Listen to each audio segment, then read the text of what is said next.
Autour du cacao, le podcast qui va au-delà du chocolat.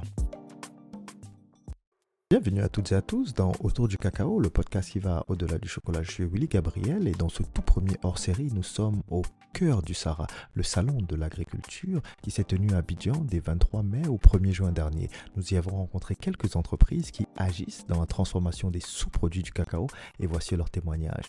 Bon épisode et abonnez-vous. Et aujourd'hui, je suis sur le stand de Agriterra pour un produit, donc le jus de cacao de Nzue. Comment ça va, madame? Bonjour, vous pouvez vous présenter, s'il vous plaît? Bonjour, monsieur. Moi, c'est Miss Indri Dominique. Je suis commerciale à la coopérative Covima. Et Covima a fait sortir un jus qui est dénommé le cacao Nzue. C'est un jus magique. Parce que quand tu es fatigué et tu prends ce jus-là, ça te requinque. C'est un jus énergétique, au fait, énergisant. Maintenant, quand tu es anxieux, tu es stressé, tu as mal à la tête, tu prends ce jus-là et ça te soulage automatiquement. Je dis bien automatiquement. C'est un jus 100% naturel? Oui, 100% naturel. Il n'y a pas de conservateur, il n'y a pas de sucre ajouté. De la manière qu'on le prend, on le pasteurise simplement.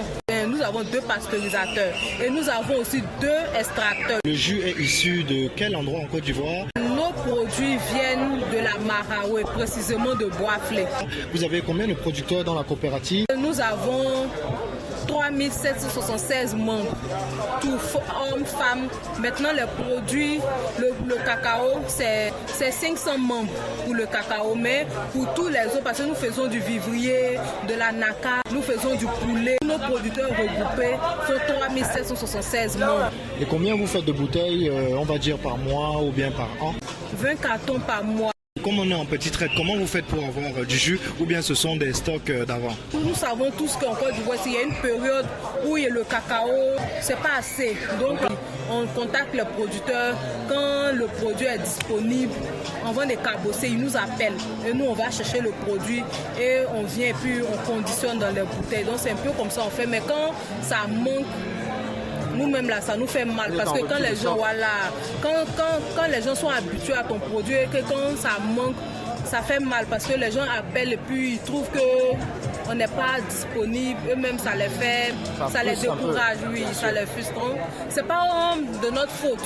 Sinon, nous, on veut satisfaire la clientèle. Mais c'est pas de notre faute. C'est le cacao est périodique. Et puis votre jus est bon aussi, donc c'est normal, ça part vite. Non, mais c'est super. Madame, où est-ce qu'on trouve votre jus ici à Abidjan, par exemple? À Abidjan, on trouve le jus à la boucherie fine. 9 kilomètres, 9 kilos. À 9 kilos. Voilà, 9 kilos. Et puis, à la boutique paysanne, oui, à la Palmerelle, à 9 kilos. Maintenant, la boutique paysanne, juste en face de la mosquée. Au plateau, en face de la mosquée, il y a une boutique, il y a une immeuble de l'agriculture qui est là, juste en bas, il y a une boutique paysanne qui est là. C'est dans ces 2 coins-là qu'on trouve le produit. En tout cas, on va aller dans ces 2 endroits-là. Merci beaucoup, madame. Et à bientôt pour votre bon jus. Merci d'avoir écouté cet épisode. Je suis Willy Gabriel et à très bientôt autour du cacao, le podcast qui va au-delà du chocolat.